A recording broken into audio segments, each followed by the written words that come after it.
जिला स्तरीय मत्स्य प्राणी संपद जो मेला है गत वर्ष आसी ये गोटे बहुत समस्त सुविधा माननीय प्रधानमंत्री एवं मुख्यमंत्री भारत को ओडिशा को विकसित ओडिशा जो करने चाहते से कृषक भाई भौणी माने एवं मत्स्यजीवी माने आउ प्राणी संपद जो माने ये तीन टा अंग जोटा कि विकास प्रतीक तेणु आज समग्र देश जाजपुर जिला प्रथम होती बहुत आमर गर्व गौरव गो संपद स्पेशली बिंजारपुर गाई भारत मान्यता पाई तेणु बिंजारपुर गाईर एत मान्यता तार बहुत आज से अवार्ड पाइले तेणु मत्स्य संपद आरंभ कर गो संपद विभिन्न भारत सरकार ओडिशा सरकार जो जो स्कीम अच्छी तल स्तर पहुंचेबा डिपार्टमेंट खाली काम न एनजीओ मानकर काम समाजसेवी मानकर काम समस्ते तल स्तर ले लोक मैंने प्रकृत उपकृत हेबे ताहले निश्चय माने डिपार्टमेंट डेवलपमेंट हम समस्त इकोनॉमिक कंडीशन बढ़ी। मु डॉक्टर सुब्रत महापात्र मुख्य जिला प्राणी चिकित्सा अधिकारी 2025 आज जाजपुर जिले में जो अनुष्ठित होची आमे समस्त ब्लॉक रो चाषी भाई भौणी मान को अंतर्भुक्त करिचु।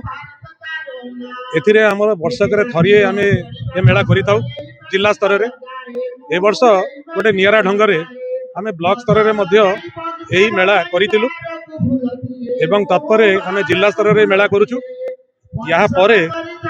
राज्य स्तर रे मध्य मेला अनुष्ठित हेबो। ए मेलार मुख्य अभिमुख्य उद्देश्य है सरकारंकर जो कल्याणकारी योजना गुड़िक अच्छी ताकू लोकों पाखे किपरि भाव में पहुँचे पारिबा। अनेक लोक उपकृत हो सारे किछि चेष्टा करुछंती उपकृत होगापी आउ किछि अछंती जो माने जानी नाहंती जो माने जानी नाहंती तांको पाखे किपरि आमे पहुँची पारिबु आम योजना पहुँची पारिबो से माने किपरि तार सफलता पाइबे एवं से माने स्वावलंबी हो पारिबे। विशेष करी कारण आमर चाषी अर्थनीति यदि सुदृढ़ है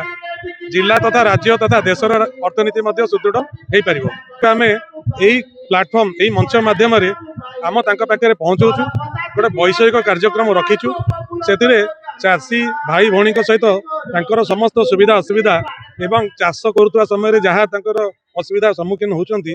तार समाधान आम ये आलोचना करुचु। आ विशेष करी जो चाषी माने अग्रणी चाषी माने अच्छी आम पुरस्कृत करुचु कारण तांकु देखी अन्य चाषी माने जदि अनुप्राणित हेबे। ये मेला मुख्य उद्देश्य आमर होची जे प्रत्येक कोण अनुकोण रे प्रत्येक पंचायत रे प्रत्येक गाँव रे प्रत्येक लोकों पाखे कल्याणकारी योजना निश्चित भाव में पहुँची जाऊ और से तार उपकृत हुंतु।